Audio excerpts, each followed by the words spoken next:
kung inuuna po natin ang Diyos sa buhay, ay makakapagtiwala tayo, sasamahan niya tayo. Bakit? Sabi ng Diyos humingi ka, bibigyan ka niya. Humanap ka, makakasumpong ka. Kumato ka, pagbubuksan ka niya. Ayun, yung tatlo na yon, kailangan natin yun. Paano?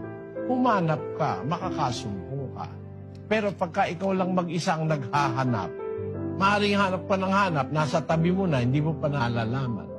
Kaya yung naghahanap ng mga ginto, mga treasure hunters, meron detector yun Meron na kang detector, nahihirapan pa Di makita-kita yung ginto niya masita Pero kung may kasama kang Diyos, makakasumpong ka, pwede kanyang turuan ng kanyang aral para makatiyak, magkaroon ka ng certainty sa buhay.